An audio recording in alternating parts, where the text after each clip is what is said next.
Magandang araw po, welcome po sa aking channel, Love9 TV. Patalasasang po, meron po ba kayong mga properties na napapabayaan or non-performing assets? Plan yung ibenta. Pero wala kayong oras sa pagbenta nito. Kung ito'y pagkakatiwala nyo po sa amin, tawag lang po kayo sa aking numero. Usap po tayo, gawan ko po ng video for free. Yes, libre po, wala po kayong babayaran. Tutulungan pa namin kayong mabenta ang inyong property. Kami na po bala sa marketing, sa boosting or paid ads. Even sa tripping, hindi na po kayo mapapagod sa pag-entertain ng mga buyers. Kami na po bala sa lahat. Tawag lang po kayo. Nandito po tayo ngayon sa isang exclusive community dito sa Tagaytay, kung saan kompleto po ang amenities gaya nitong multipurpose hall, may swimming pool, may view deck, at 24 hours po ang security. Napaganda po ng lokasyon, gawa ng walking distance lang po ito sa highway. Kaya accessible din po ito ng public transportation. Napakalapit lang po nito sa Mahogany Market, kung saan marami pong nagtitinda ng mga karinang baka at may mga bulalo. Then malapit din po ito sa mga restaurants, hotels, at mga business establishments dito sa Tagaytay. So, dito po yung office na pagdating ng panahon, pwede po itong gawing coffee shop. So, depende po sa magiging purpose ng homeowners association dito. Bali po, 3 palapag po itong building. Ito naman yung hallway na papunta sa view deck. Meron pong hagdan dito. So, akyat po tayo. Samahan niyo po ako. Maganda rin pong gawing hangout area po ito. Then, pagdating po dito sa taas, matatanaw niyo yung Wind Residences na isa sa mga condominium dito. At yan na po yung mga units. So, hindi po lahat na-turn over pa yan.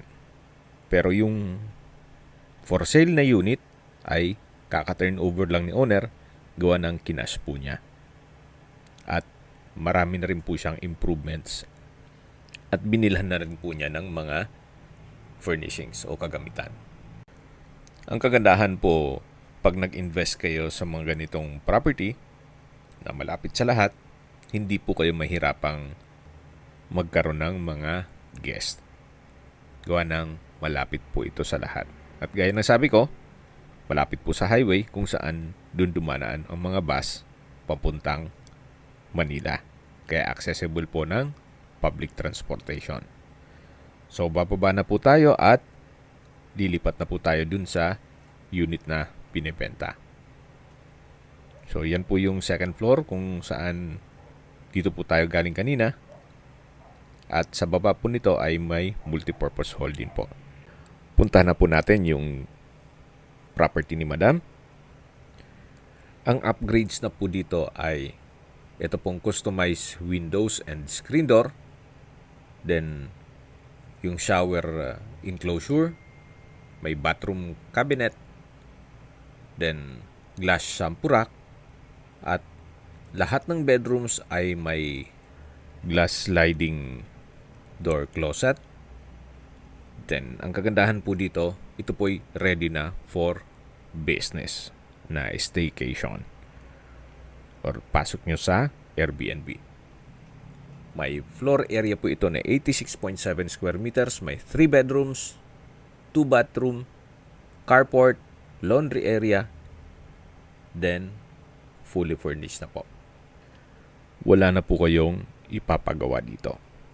Once na ma-acquire nyo po, pwede na pong lipatan kaagad.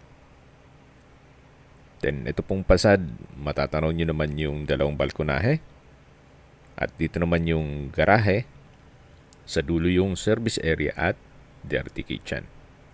Dito po sa lower ground ay brickstone design itong mga wall. Then, may wall lamp. Dito man sa taas ay meron pong mga glass windows Then, meron na rin pong mga window type aircon. Lahat po yan brand new. So, samahan niyo po ako. Pasok po tayo. Ito po yung main door na may customized aluminum screen door. Then, ito po yung living area o salas na kung saan meron pong ceiling fan, center lamp, may blinds na rin po lahat ng windows, may wall-mounted TV, center table, sofa, then may flute type design din po yung dun sa dulo at may aircon. May dining set po dito, kasama po yan. Then ito po yung hagdan, mamaya aakyat po tayo dyan para check natin yung mga kwarto. May ilang painting na rin sa wall. At dito naman po yung kusina o kitchen. May refrigerator, may kitchen countertop, stainless sink with faucet, gas range, range hood, modular kitchen cabinet and drawer, may kitchen window, at ito po yung common toilet and bath. Ang turnover po mula sa developer ay hindi po ganito ang finish. Wala pong bathroom cabinet with vanity mirror, walang shower enclosure, pero meron pong hand wash basin at water closet with bidet. Then meron din pong glass rack, hot shower set and overhead shower, at from floor to ceiling po itong tile bathroom wall. So ito po yung common toilet and bath dito sa ground floor. Then balik po ulit tayo dito sa kusina. Dito naman po yung pantry. At yung access door papunta sa service area. Yan po yung pantry. At mula po dito matatanaw naman natin yung access door papunta sa service area na may aluminum screen door. Then, paglabas po natin, matatanaw rin yung garahe na kakasya po ang isang sasakyan o SUV. So, yan po yung customized glass window. Ito pong window type aircon ay may frame na rin po siya. At ito po yung tinutukoy ko na service area na may countertop, then stainless sink with faucet. Pwede naman pong isarado yan, pero may approval si office. So, balik po ulit tayo dito sa loob. Yan po yung dining, living area, at dito naman po yung kusina at common toilet and bath kung saan dyan na po tayo galing kanina. So, ito po yung hagdan na naka-tile concrete staircase. Napaganda po ng disenyo nitong railing. Double purpose na rin na handrail. So, samahan niyo po ako. Akyat po tayo. At nandito na po tayo sa pangalawang palapag o second floor na kung saan meron po itong 3 kwarto. At common toilet and bath. So, ito po yung banyo o toilet and bath o bathroom na kung saan meron pong bathroom cabinet, vanity mirror, hand wash basin, water closet with bidet, shower enclosure, then meron pong glass rack at hot shower set, then overhead shower. Halos same design lang din po nung banyo sa baba. Pati po bathroom tiles, para isang disenyo. Lipat na po tayo dito sa unang kwarto. Ito po yung first bedroom na kung saan meron na rin pong double deck. Then yan po yung tinutukoy ko na sliding glass mirror door sa closet. Ang turnover po ni developer ay wala pong ganyan. Kaya si madam na po ang nagpagawa. So, balik po ulit tayo dito sa hallway at lipat po tayo dito sa second bedroom. Ito pong pangalawang kwarto ay meron din pong double deck, may customized glass window, may closet, then meron na rin pong nakaabang na butas para sa window type aircon. At ito pong glass window ay may security grill din at blinds. Then, wall-mounted na electric fan.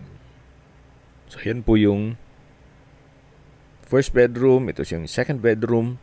At lipat na po tayo dito sa third bedroom o pang 3 kwarto. Kompleto na rin po ang mga kagamitan dito. May drawer and dresser, bed frame and mattress, window type aircon, bedside table, high ceiling po siya. Then meron pong security grill ang glass window with blinds, tile flooring, at meron pong access dito sa balkonahe. Yan po yung closet. Then dito naman po yung sliding glass door papunta dito sa balkonahe na may aluminum screen door. So mula po dito, matatanaw niyo man ang inyong mga magiging kapitbahay. Napakatahimik po ng lugar, sariwang hangin, at malamig po ang klima. Habang naglilibot po tayo at pinagmamasdan niyo po itong loob ng bahay, pag-usapan natin ang distance, location at travel time. Mula po sa Mahogany Market, ang distance is 2.4 kilometers at ang travel time is 6 minutes. Mula naman po sa Sky Ranch, ang distance is 800 meters at ang travel time is 2 minutes. Mula naman po sa Starbucks Siraya, ang distance is 1.6 kilometers at ang travel time is 3 minutes. Kung magagaling naman po sa Tagaytay Rotonda, ang distance is 3.4 kilometers at ang travel time is 6 minutes. Kompleto na rin po doon gaya ng hotels, restaurants, banks, schools, church at hospital. Yan po yung lagi kong binabanggit sa inyo na dapat nyo i-consider sa pagharap ng property, yung meron pong malapit na hospital. Hindi ko naman po sinasabing sakitin kayo. Yan naman po for emergency purpose lang naman. At mula naman po sa Calax, Aguinaldo exit, ang distance is 19.4 kilometers at ang travel time is 32 minutes kasama na ang traffic. Mula naman po sa Manila o sa airport, ang distance is 65.2 kilometers at ang travel time is 1 hour and 21 minutes. Okay, sa presyo na po tayo. Binebenta po ito ni owner sa halagang 13.5 million pesos. Marami na po rin po siyang upgrades at fully furnished na rin po ito. Kung may mga katanungan po kayo, tawag lang po kayo sa aking numero. At sa mga kababayan naman natin nasa ibang bansa, meron po akong Telegram. Sa mga iPhone user naman, may iMessage. Meron din pong Imo, Skype, Viber at WhatsApp. Same number lang po, 0917-316-3399. Sa mga nagtatanong naman po ng aming Facebook, meron po kaming Facebook page na Nov9TV at Facebook Real Video. Meron din pong TikTok at Instagram. May ibang YouTube channel po kami na The Nov9TV channel, Nov9TV Listings, Nov9TV On The Spot, at Nov9TV Updates. Sana po naibigan nyo ang video presentation. Paki-like and subscribe na lang po sa aking channel para ma-update din po kayo sa aking future listings. Kung sakali po hanap nyo yung mas malaking sukat ng lupa, meron din po kami ibang listings na pwede nyong pagpilian. Huwag po kayong mag-atubiling tumawag sa amin, then let us know your budget para malaman namin kung anong property pwede namin alok sa inyo. Sa lahat pong viewers, subscriber at nagtiwala po sa amin, salamat po sa suporta. Ingat po kayo lagi at yung pamilya. Maraming salamat po.